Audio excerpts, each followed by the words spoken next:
Terima kasih. Ini beliau tinggalnya di BTP, salah satu distributor utama produk minyak Haramain. Yang kedua juga ada Ibu Ulfa di sana yang bawa produk minyak Haramain, distributor juga. Jadi hari ini hadir 2 distributor, ya. Dan beliau sangat luar biasa dengan izin Allah Subhanahu Wa Taala melalui kemitraan di promosi dia. Promosi sedikit. Ya, kami memproduksi produk Haramain ini dari perusahaan PT Haramain Lintas Benua, yang salah satu kita nakodai, dan yang pegang di seluruh Indonesia namanya perusahaan PT Hijrah Haniolium. Dan PT Hijrah Haniolium membuat suatu sistem pemasaran dengan sistem reseller, keadilan, dan distributor. Salah satu distributor dari PT Haniolium adalah Ustaz Deni Hakim yang tinggal di BTP dan mendapatkan reward gratis berangkat umroh. Takbir. Apa untuk Deni Hakim? Alhamdulillah seorang pengemban dakwah dan aktivis dakwah yang bisa membantu kita.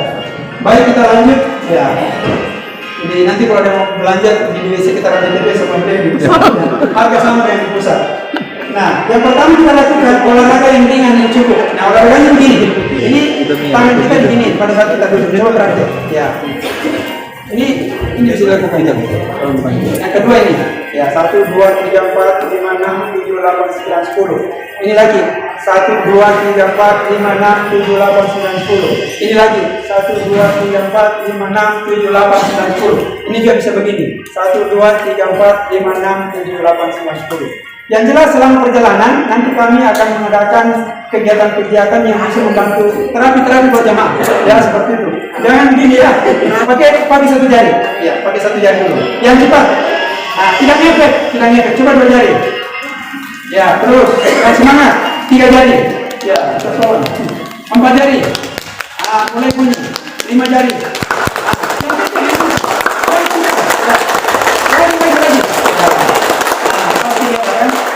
Baik, yang kedua, kita konsumsi produk makan dan minuman yang halal dan thayyib, ya. Wa kulu washrabu wa la tusrifu innallaha la yuhibbul musrifin. Ya, makan dan minumlah dan janganlah berlebih-lebihan. Ya, jadi halalan thayyiban. Jadi itu akan membantu. Sebab dengan makanan yang halal, minuman yang halal, insya Allah akan membantu energi kita untuk selalu berzikir. Saya kira di sini paham kalau soal itu. Ya, yang ketiga, suplemen kesehatan. Dengan herbal atau vitamin. Atau dengan produknya Ustaz Deni Hakim, minyak Haramain. Nah, minyak Haramain ini promosi lagi. Ini sudah ada di beberapa negara karena kita pasarkan lewat lewat perwakilan dari beberapa negara yang ke sana, termasuk ada agen di Saudi. Nah, ini ada pesan produk ke sana. Dan itu bisa membantu untuk yang gangguan non medis, sudah diruqyah. Jadi bisa memperlancar 2L, lancar darah, lancar dana. Seperti itu Ustaz ya. Bagi yang berbisnis, ya bisa membuat keluarganya sedikit bicara, banyak transfer, banyak bercanda ini ya. Baik, lanjut. Pikiran dan perasaan yang selalu positif. Ini sangat membantu. Ada satu penelitian di Amerika ya dari sisi aspek positifnya. Ketika orang berpikir positif, ketika orang senantiasa berprasangka baik, itu di balik kepalanya ada namanya kelenjar pitutari, ya, kelenjar pitutari yang mengeluarkan enzim, yang mengeluarkan zat. Nah, saat ini bisa memicu peredaran darah dan membantu imunitas tubuh, tidak gampang sakit-sakitan seperti itu. Kalau flu-flu biasalah, ya. Kemudian persiapan materi dan perlengkapan, ya, ini uang saku seperlunya, ya, ndak usah dikosongkan semua brankas, ya, seperlunya saja, ya. Karena ada juga itu Bu, kalau belanja, ya, biasanya awalnya kopernya 1, pulang jadi 2, atau kadang-kadang hamil, ya, dan bercucu, itu yang repot. Ya, nanti kena biaya kos ya, maksimal 30 ya. Kemudian pakaian secukupnya, ya nanti bisa secara teknis, ya ini tidak perlu banyak. Kalau untuk seperti pakaian gamisnya saya punya Om ini 2 atau 3 cukup. Karena biasanya kita tergoda untuk belanja di sana. Ya seperti itu. Untuk celana, ya celana panjang 2 pun sudah cukup. Ya maksimal 3 celana kain. Itu sudah membantu. Ya secukupnya lah. Kemudian kelengkapan berkas selama perjalanan, paspor, buku kuning, sertifikat vaksin. Alhamdulillah semua sudah ya. Insyaallah aman ya. Ya, baik. Jadi yang belum tinggal di store. Walaupun ada pengumuman katanya untuk vaksin itu sudah dihapuskan, tetapi kita tetap waspada. Lebih baik kita antisipasi ketimbang nanti ada persoalan di perjalanan. Kemudian kelengkapan identitas, pakaian batiknya jangan disimpan di koper bagasi. Ya, tolong disimpan, bukan disimpan, dipakai pada saat pemberangkatan. Nanti saya akan menjelaskan lagi. Kemudian cemilan atau makanan ringan. Nah, cemilan 10 ya. Makanan ringan agar disiapkan selama perjalanan. Karena di pesawat itu biasanya kan kita makan, bukan biasanya 2 kali makan berat, 1 kali makan ringan, itu biasanya. Nah, di sela-sela itu biasa orang lapar lagi, apalagi dingin, Pak. Kan biasa ada orang itu sedikit kena angin langsung lapar. Ya, ya, biasanya seperti itu. Ya, makanya disiapkan, bawa saja. Terus kalau yang bawa, jangan bawa yang sampai menebar bau yang sangat menyengat. Bawa petis lah, bawa apalah ya. Jangan tersinggung yang suka makan petis. Maksud saya disimpan di bagasi, tapi jangan dimakan di pesawat. Ya, misalnya kalau bawa abon bolehlah, bawa buras bolehlah seperti itu. Ya, orang Bone suka bawa buras biasanya. Ya. Kalau poso apa biasa dibawa oleh-olehnya ya. Kemudian koper bagasi diserahkan saat manasik ini ada, kecuali yang dari Bone ya, grupnya Ustaz Wahab, beliau akan tiba jam 3 subuh ya di sana. Baik, kita lanjut. Tahapan perjalanan. Nah, persiapan sebelum keluar dari rumah, saya kira sudah dijelaskan tadi Ustaz Barlianta. Ini mandi, ya mandi junub maksudnya, mandi janabah, sholat taubat, sholat safar. Sholat taubat bisa setiap hari, ya. Innallaha yuhibbut tawwabina wa yuhibbul mutatahhirin. Sesungguhnya Allah mencintai orang-orang yang mensucikan diri dan bertobat. Ya, jadi ini sangat penting, ya. Setiap hari bertobat, karena kadangkala dosa kita itu bukan hanya dosa besar, dosa mata, dosa mendengar, dosa gosip. Itu ada, dosa gosip, semakin digosok semakin sip. Nah, seperti itu. Dan bahayanya dosa gosip ini menghabiskan pahala. Seperti api membakar kayu bakar, seperti itu. Kalau di sini saya yakin tidak ada yang suka gosip ya. Ya yang di Makassar paling sama. Ya, baik. Kemudian pembagian ID card akan dibagikan. Kenapa bukan sekarang? Dikhawatirkan nanti tercecer. Kita akan bagikan nanti di bandara. Kemudian boarding pass, ya paspor dan visa, insya Allah kita akan bagikan. Kemudian pengarahan singkat dari manajemen travel, tentu ada pengarahan, ya disampaikan. Karena nanti kita ada pembagian, ya foto bersama secara terpisah laki-laki dan wanita. Kita siapkan 2 spanduk, 1,5 meter, masing-masing nanti ada yang koordinir. Di bus ada 2 bus, ya sebentar nanti masalah busnya. Ada spanduknya 1,5 meter, masing-masing akan dibawa oleh penanggung jawabnya. Kalau nanti Ustaz Yamin bawa yang 1,5 meter, kita sudah siapkan. Ya, tujuannya apa? Bagi Bapak Ibu nanti bisa memposting di Instagramnya, di Facebooknya, bantu share ya, bantu share lah. Bisa Bu ya, Pak? Ya. Takbir. Pagi. Nah, jangan sampai hilang konsentrasinya. Siang. Malam. Nggak konsen ya, konsen Ustaz.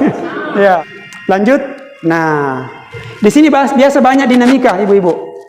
Tiba-tiba pada saat pembagian tiket mau sama duduk dengan suaminya, mau sama duduk dengan keluarganya, saudaranya, temannya, sahabatnya. Nah, cara yang terbaik seperti ini. Duduklah dulu sesuai dengan nomor urut kursi, ya.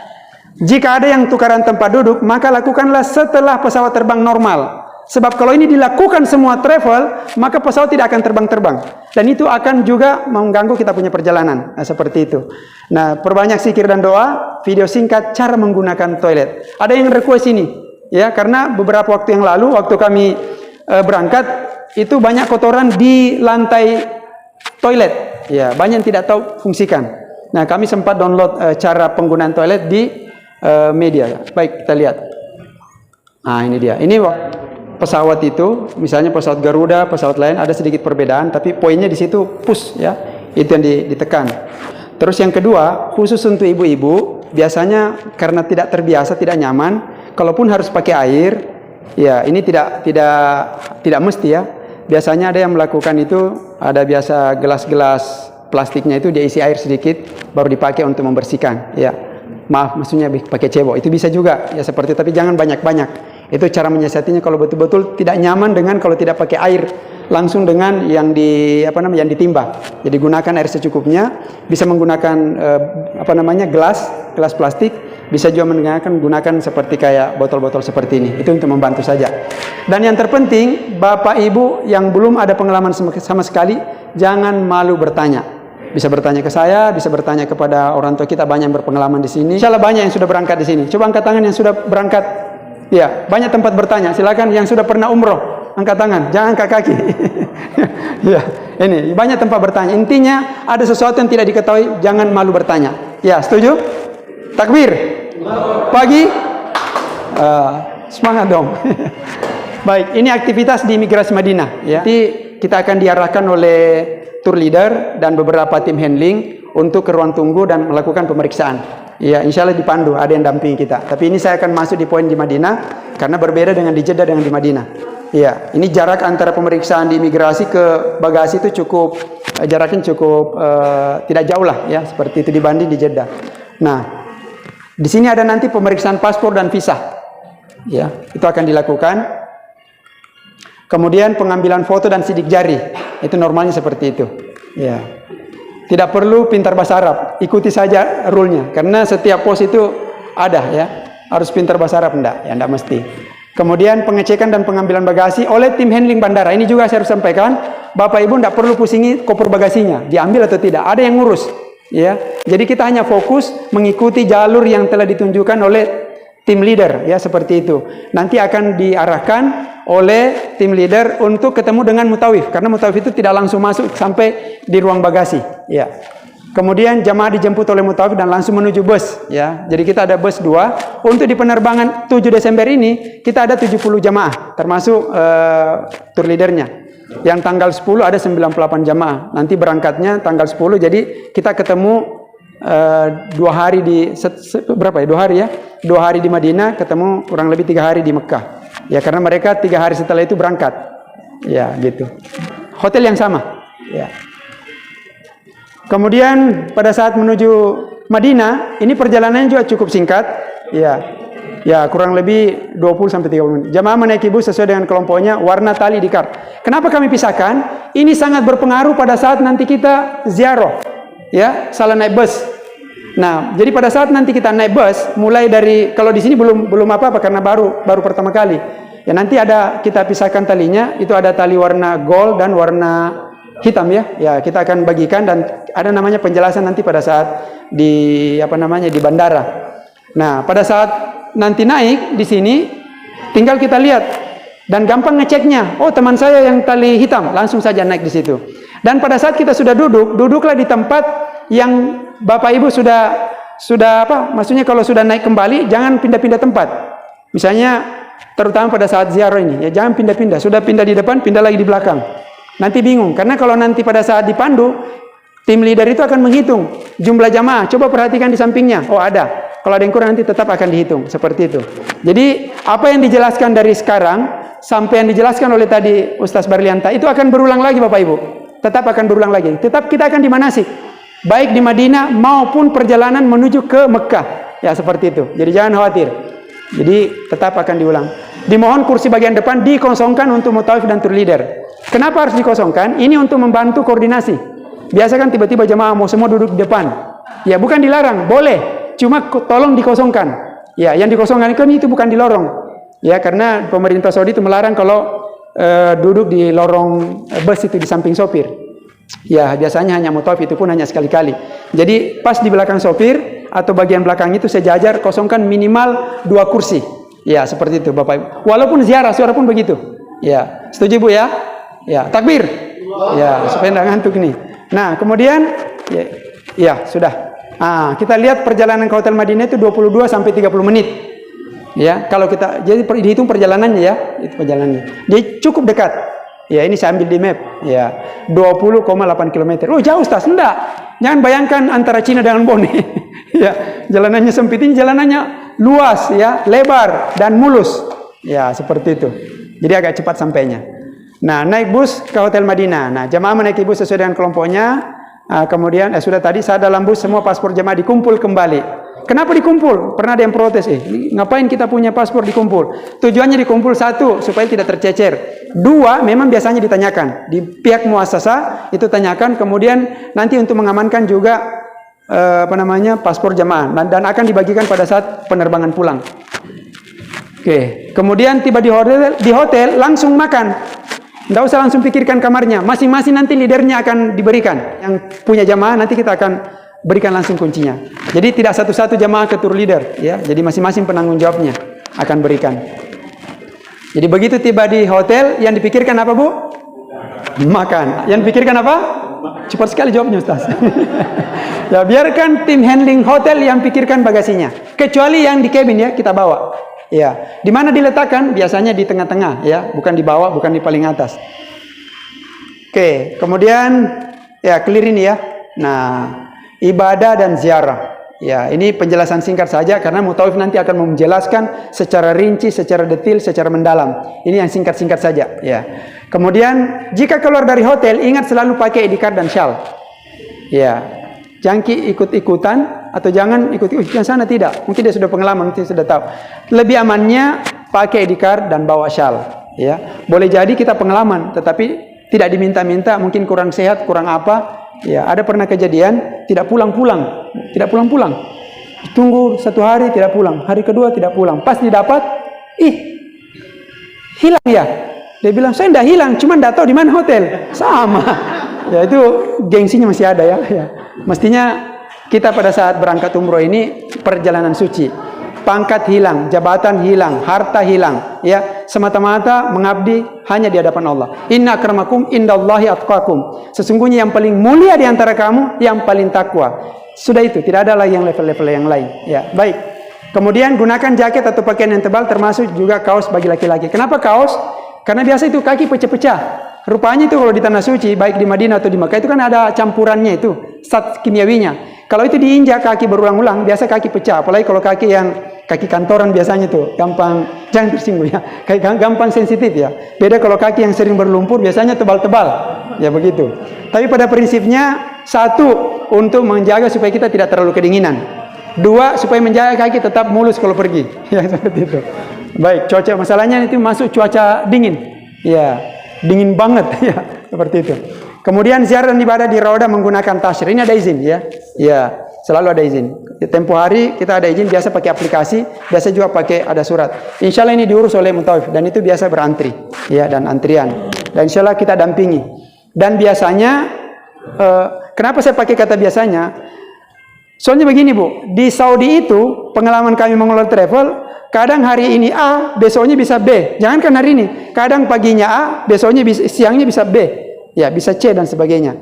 Tetapi yang standar-standar, yang sudah umum, itu kita sampaikan ke jamaah. Bila mana ada perubahan, ya banyak bersabarlah. Yang jelas kalau kita dari travel mau memberikan yang terbaik. 1 maunya jamaah, kami mau 10. 10 maunya jamaah, kami mau 100. Sebab kenapa? Sekali jamaah nyaman, pasti nyari lagi travelnya. Betul apa betul? Iya, jadi seperti itu. Kemudian selanjutnya berusaha tepat waktu saat diminta untuk berkumpul. Ya, kembali ke bus dan saat ziarah sekitar Madinah. Tadi sudah disampaikan oleh Ibunda, ini sangat penting, ya. Jadi nanti kita akan sampaikan 30 menit maksimal ziarahnya. Jadi tolong ditepati betul-betul 30 menit. Supaya kalau misalnya ada yang terlambat, biasanya ada 2 faktor, ya. Asik belanja atau tidak tahu pulang, ya. Jadi jangan semuanya, karena ini sudah pengalaman. Jadi biasanya Mutawif kita minta bantuan dan dibantu teman-teman leader untuk mencari jamaah yang tidak tahu kembali atau asik belanja seperti itu. Nah, kemudian perbanyak ibadah sholat, baca Quran dan ikut kajian. Ya, nanti ada kajian kalau di pintu 19 untuk laki-laki ada yang kajian yang berbahasa Indonesia. Teman-teman bisa hadir di situ, manfaatkan waktu. Sayang, kita sudah jauh-jauh mengeluarkan biaya, waktu, tenaga, meninggalkan istri, meninggalkan anak, meninggalkan keluarga, sampai di sana cuma tinggal di hotel. Kan sayang sekali ya. Mudah-mudahan Allah berikan kita kekuatan dan kesehatan. Amin ya rabbal alamin. Ya, ini singkatnya terkait, ini jangan perbanyak belanja. Boleh tawaf, tetapi jangan tawaf dulu di tempat belanja. Selesaikan dulu tawaf sunnahnya, baru pulang tawaf belanja. Itu boleh lah ya. Ya, kan pasti mau bawa oleh-oleh kan? Ya, seperti itu. Nah, ini kondisi di Raudah. Ya, tidak terlalu luas Bapak Ibu, tidak terlalu luas ini kondisi di Raudah. Jadi nanti ini posisi ini, ya, ini mengarah ke Baqi, ya, atau tempat kuburan para sahabat dan para mujahid, termasuk orang-orang yang meninggal di Madinah dikuburkan di Baqi. Nanti kita juga akan berkunjung ke sana. Ini posisinya di sini, ini kiblatnya mengarah ke sebelah apa ya? Membelakangi kiblat ini ya. Ini jamaah melihat ini. Di sini posisinya. Jadi jamaah yang jalanin di sini dia. Jalan ke arah sana. Nah, aslinya kuburan Rasulullah seperti ini, ya. Nah, jadi makanya di sini kita beri salam kepada baginda Nabi Muhammad SAW, kemudian bukan baginda Abu Bakar, sahabat Abu Bakar, kemudian Umar bin Khattab. Ya, kita beri salam. Nah, seperti yang dikatakan tadi Ustaz Barlianta, biasanya ini dilarang berdoa karena mazhab daripada orang-orang di Saudi ini biasanya tidak menginginkan kalau kita berdoa. Ya, berdoa dalam hati boleh, ya, sambil jalan, biasa diusir-usir. Yang penting kita bisa masuk di sini. Nah, untuk kawasan Roda ini dia di sini, ya kawasan Roda. Nah di sini ada mihrab. Roda itu antara mimbar Rasulullah dengan kuburan Rasulullah, itu Roda, taman-taman surga. Artinya insya Allah doa kita pasti dikabulkan di situ. Mudah-mudahan kita bisa memasuki Roda. Amin ya rabbal alamin. Bacanya seperti ini. Allahumma yassir wala tu'assir. Sama-sama. Allahumma yassir. Allahumma yassir wala tu'assir. Ya Allah, mudahkanlah dan jauhkan dari segala kesulitan. Ya, dimanapun, kapanpun, mulai detik ini keluar dari hotel ada persoalan, ada apa saja, baca Allahumma yassir wala tu'assir. Kecuali dalam toilet, ya, di mana saja. Ini dijazakan oleh para ulama kita. Jadi bisa dihafal ya. Ya sama-sama. Allahumma yassir wala tu'assir. Nah, pendek, singkat, mudah diingat, susah dilupa kalau diulang-ulang. Ya, ulang lagi. Allahumma yassir wala tu'assir. Lagi. Wala tu'assir. Sekali lagi. Belum, baru begini. Terlalu semangat ya. Wala tu'assir. Ya. Sekali lagi terakhir. Allahumma yassir wala tu'assir. Artinya, ya Allah, mudahkanlah dan jauhkanlah dari segala kesulitan. Ya. Takbir. Pagi, siang, malam. Bagus. Aplaus untuk kita semua. Ya, sudah tinggi konsentrasinya. Ya. Apalagi kalau pakai minyak Haramain Ustaz Deni Hakim. Ya. Beberapa tiang-tiang di sini bisa menjadi perhatian kalau sempat, ya. Ya, ada tiang, beberapa tiang sini termasuk ada tiang, ya. Biasa di sini ada beberapa tiang, nanti akan dibimbing oleh mutawifahnya kalau perempuan, tanyakan langsung. Ya, di sini ada tiangnya Lubaba, ya. Waktu mengikat dirinya, waktu dia mengkhianati dakwah perjuangannya Rasulullah SAW dan ketahuan dia bertobat dan dia mengingatkan dirinya. Berhari-hari dia ikatkan dirinya sampai dia dimaafkan oleh Rasulullah SAW. Ya, ini semua lengkap ya. Jadi kalau kita lihat petanya ini, nanti kita perhatikan. Ya, termasuk ini rumah Fatimah, di belakang makam Sayyidina Umar. Ya, seperti ini. Ya, jadi posisi kiblat, ya seperti ini, membelakangi, ya di belakang jamaah yang berjalan ini. Ya, seperti ini. Kemudian tempat azan nanti akan kelihatan itu lebih tinggi. Ya, ada memang tempat azan, tempat Bilal. Ya, posisinya di sini. Jadi posisi daripada Rauda itu sangat tidak terlalu luas ya. Dari sini ke sini, ya. Seperti ini. Jadi kalau ibu-ibu nanti, bapak-bapak nanti lihat ada tiang-tiang berdekat-dekatan, itu di situ posisi daripada Rauda ya. Nanti kita dampingi, ya, baik. Nah, ini berziarah di Madinah. Salah satu tempat berziarah Madinah ini. Nah, kita akan mengunjungi Masjid Kubah. Masjid Kubah ini adalah masjid yang pertama kali dibangun oleh Rasulullah SAW sebelum tiba di Yastrib. Ya, sebelum tiba di Yastrib. Jadi nanti kita akan jelaskan semaksimal mungkin. Ya, posisi Rasulullah pada saat di 1 tahun Hijriah beliau mendirikan Masjid Kubah. Ya. Dan di sini pahala. Jadi usahakan sholat sunat 2 rakaat. Ya, sholat sunat minimal 2 rakaat. Pahalanya sama dengan ibadah umroh 1 kali. Jadi sayang sekali banyak perjalanan-perjalanan ini yang memungkinkan kita mengumpulkan banyak pahala. Nah, di dalam surat Taubah ayat 108 Allah Subhanahu wa taala memberikan penegasan sesungguhnya masjid yang didirikan atas dasar takwa, maksudnya Masjid Kubah, ya. Sejak hari pertama adalah lebih patut kamu salat di dalamnya. Di dalam masjid itu ada orang-orang yang ingin membersihkan diri dan Allah menyukai orang-orang yang bersih. Bersih pikiran, bersih hati, bersih tujuannya, bersih niatnya. Seperti itu. Ini juga akan kita kunjungi. Ya. Ini masjid yang pertama kali dibangun oleh Rasulullah SAW. Yang kedua Masjid Nabawi. Jadi bukan Masjid Nabawi dulu. Ini yang pertama. Ya.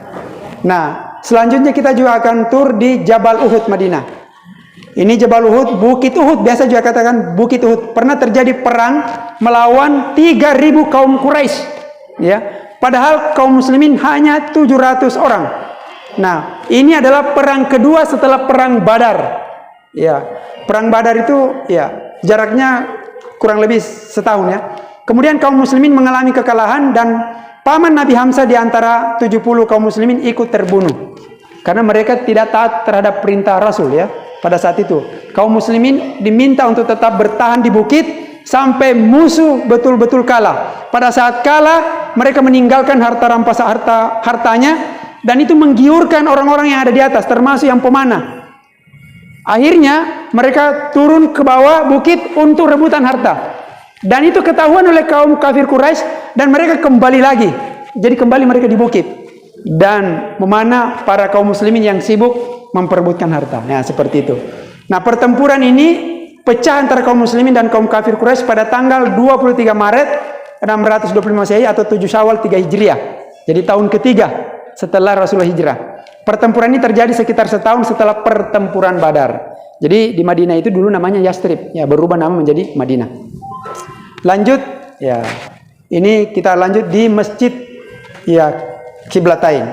Jadi kita juga akan jalan-jalan di kebun kurma. Bebas makan kurma sepuas-puasnya, gratis dan boleh bungkus tapi bayar. Ya. Jadi jangan mentang-mentang gratis ya. Pokoknya makan sepuas-puasnya. Tapi beberapa kali pengalaman ke sana Om ya, tidak bisa makan banyak karena ada berapapun yang dimakan bebas ya. Tidak bisa sampai di sana ya, pasti makan cuma secukupnya. Ya. Baik. Nah, awalnya Masjid Bani Salamah ya, karena dibangun di atas bekas rumah Bani Salamah. Sekitar 7 km dari Masjid Nabawi di Madinah. Sungguh kami sering melihat mukamu menengadah ke langit, maka sungguh kami akan memalingkan kamu ke kiblat yang kamu sukai. Palingkan mukamu ke arah Masjidil Haram. Jadi waktu itu Rasulullah sementara sholat duhur ya, di rakaat kedua. Ya, sementara ruku. Pas ruku, Rasulullah dapat wahyu. Jadi Rasulullah berputar. Tadinya menghadap ke Palestina, ya Masjid Aqsa di sana. Jadi dulu itu bukan hanya semua, termasuk Masjid Nabawi itu kan juga semua mengarah ke Palestina. Ya, jadi pada saat Rasulullah memimpin jamaah di Qiblatain ini turun wahyu. Jadi sementara salat, jadi Rasulullah berputar langsung kembali ke belakang memimpin jamaah. Jadi sahabat sudah tahu kalau posisi seperti itu. Baik, lanjut.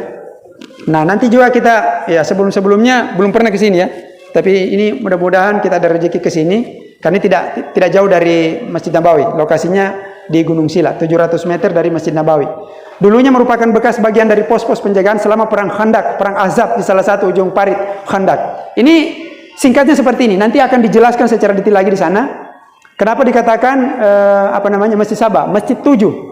Karena dulu di sini ada 7 pos-pos ya. Ada 7 pos-pos penjagaan. Ketika itu ada kabar dari kaum kafir Quraisy yang bersekongkol dengan orang-orang Yahudi yang mengkhianati orang-orang Yahudi yang terorisir waktu dari Madinah, bersekongkol dengan orang yang kafir Quraisy yang ada di Mekah. Waktu itu belum ditaklukkan Mekah. Dan itu dalam riwayat kalau di total ada 40 ribuan ya. Ya 40 ribu atau 42 ribu. Itu mau mengepung kota Madinah.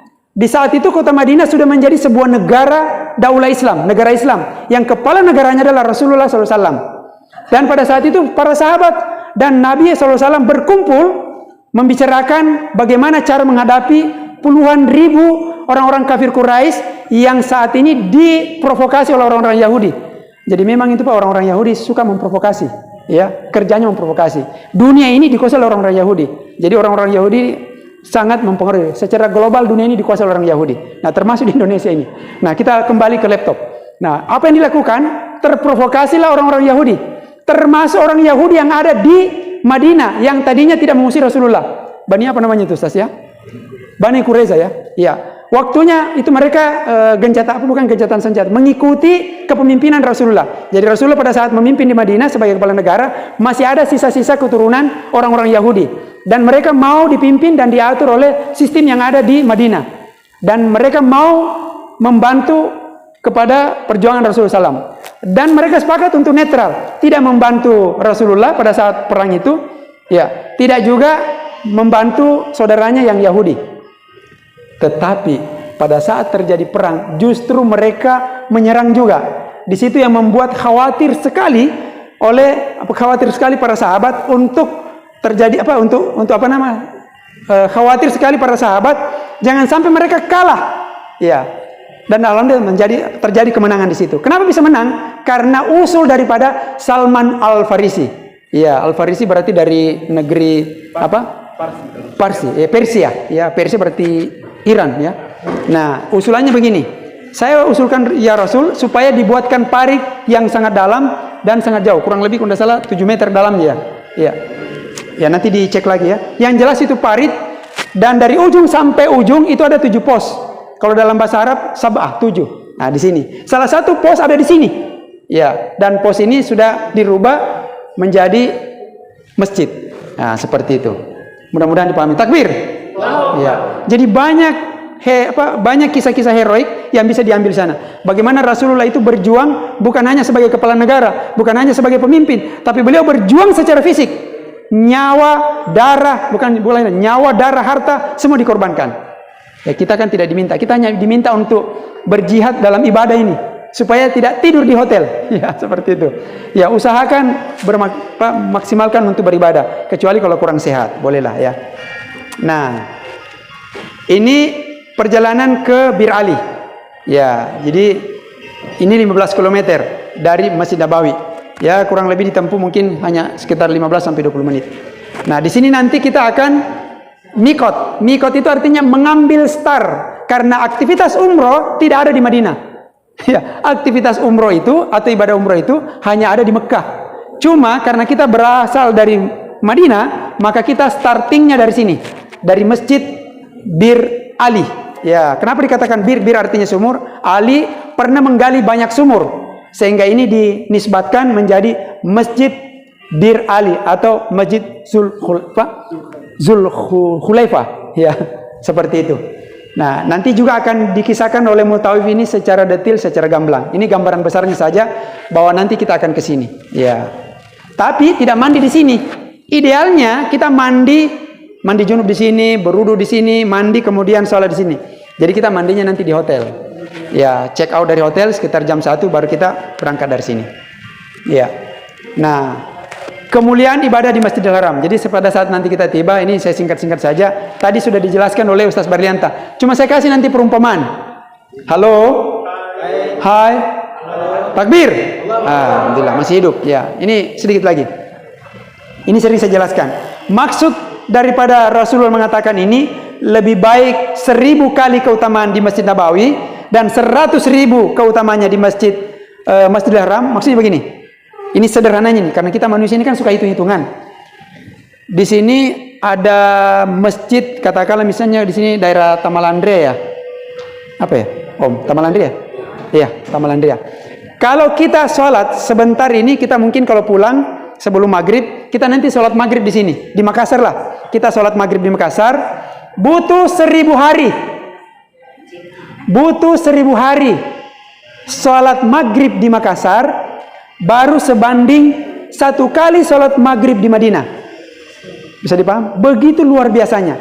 Mungkin kita bertanya, Ustaz, 1000 hari itu berapa? Saya sudah hitung-hitung. 2 tahun 7 bulan. Berapa lama? 2 tahun 7 bulan. Jadi sekali kita sholat maghrib di Madinah, seolah-olah kita sudah sholat selama 2 tahun 7 bulan. Itu baru sholatnya.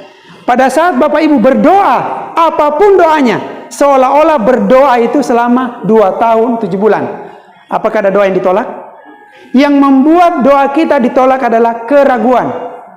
Kalau ada doa, dulu waktu pertama kali saya berangkat umroh, itu 33 doa saya ketik, kemudian saya baca, dan itu saya jaharkan, saya keraskan. Di kiri kanan saya tidak peduli, dan dia tidak pedulikan jiwa saya, karena dia tidak mengerti, karena Bangladesh, Pakistan, ya. Saya baca. Nah, saran saya, Bapak Ibu kalau ada doa ditulis, kemudian dibaca di masjid ini, tempat-tempat makbul ini. Nah, apalagi kalau kita sholat sunat 2 rakaat, seolah-olah sholat sunatnya 2 tahun 7 bulan. Itu baru sholat maghrib, belum baca Quran, belum sholat isya, belum sholat lail, belum berzikir, belum yang lain-lain. Jadi mustahil doa kita tidak dikabulkan. Mintalah doa supaya bisa kembali lagi. Doa untuk ke tanah suci. Allahumma rzuqni ilal haramain. Ini doanya. Boleh sama-sama ya? Allahumma rzuqni ilal haramain. Lagi. Allahumma rzuqni ilal haramain. Nah, ini mudah juga dihafal, susah dilupa. Ya Allah, berikanlah aku rezeki agar aku bisa berangkat ke dua tanah haram. Nah, semenjak sebelum corona, doa saya artinya seperti ini.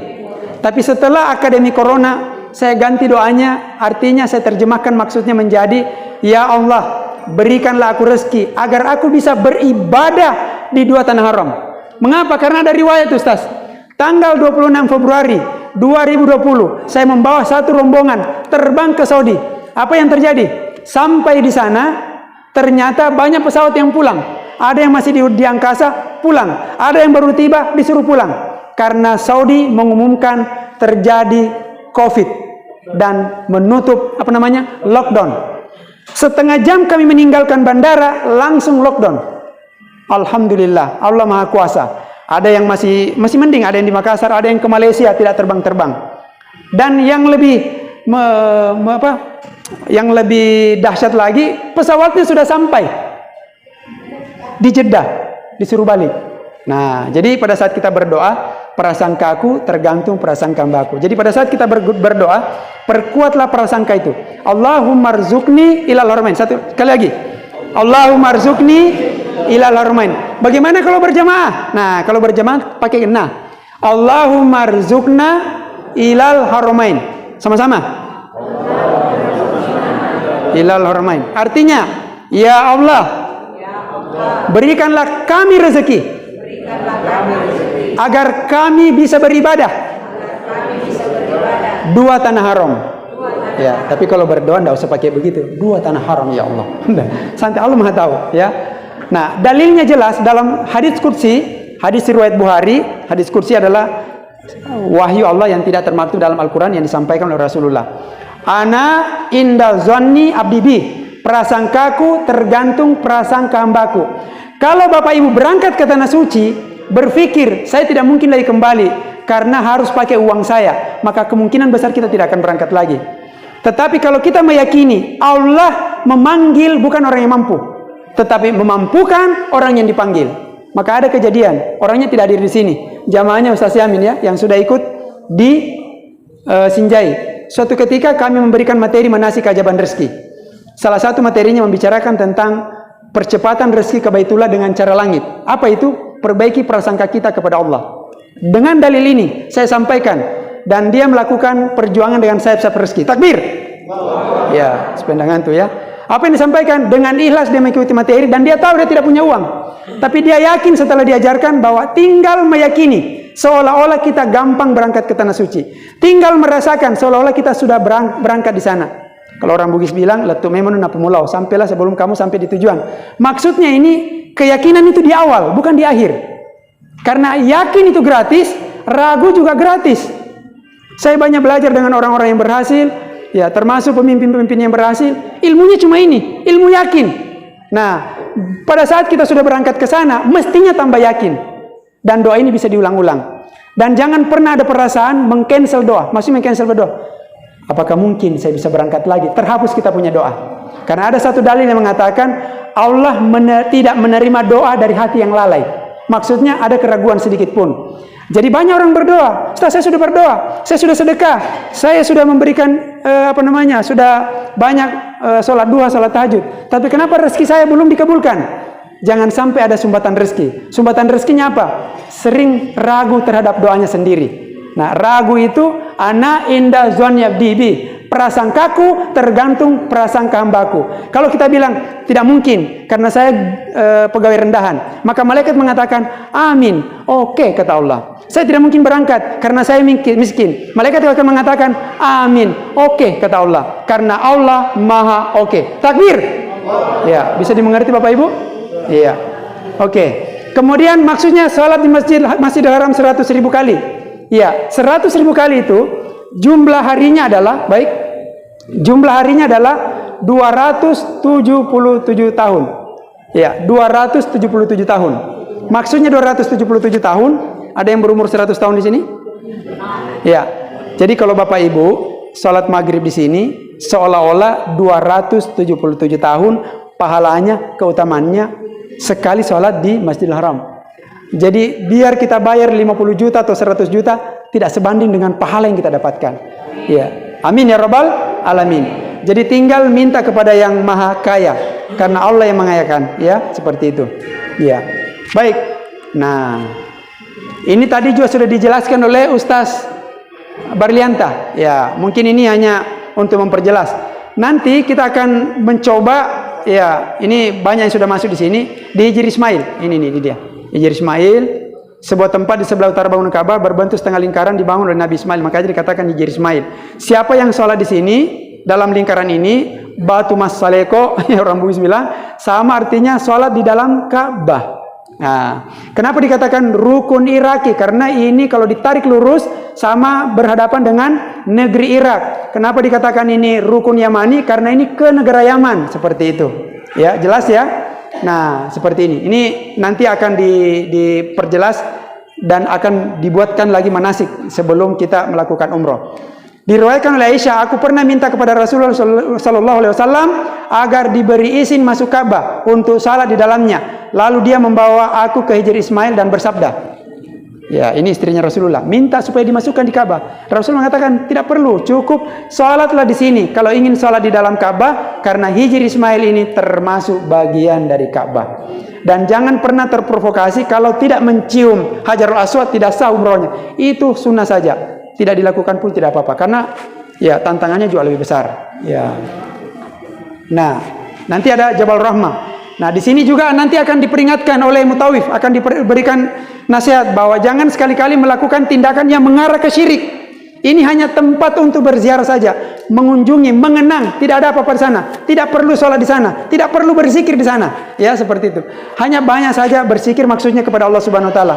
Ini tempat hanya untuk mengenang bahwa ini diriwayatkan dulu pernah pertemuannya antara Siti Hawa dengan Adam. Kalau Siti Hawa ada di Jeddah, Adamnya ada di negeri India. Nah, ada yang meriwayatkan 400 tahun baru ketemu, ya seperti itu. Nah, di Jabal Rahmah berada pada ketinggian sekitar 60 meter, ada tugu persegi 4 dengan ketinggian sekitar 8 meter. Biasa ada kita lihat itu coret-coret, si A sama si B, si C sama si D supaya berjodoh katanya. Itu tidak perlu, ya. Bukan itu, ya. Minta saja sama Allah, minta di Hijri Ismail, minta di Raudah, minta di Masjidil Haram. Insyaallah Allah kabulkan. Amin ya rabbal alamin. Takbir. Ya. Baik. Nah, kita nanti mikot yang kedua. Jatah umroh yang didampingi oleh travel itu 2 kali. Ya.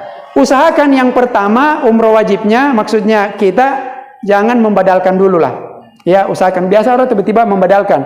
Saran saya, niat untuk diri sendiri dulu. Nanti yang kedua baru badalkan orang tuanya. Seperti ada ipar saya membadalkan orang tuanya. Nanti yang kedua.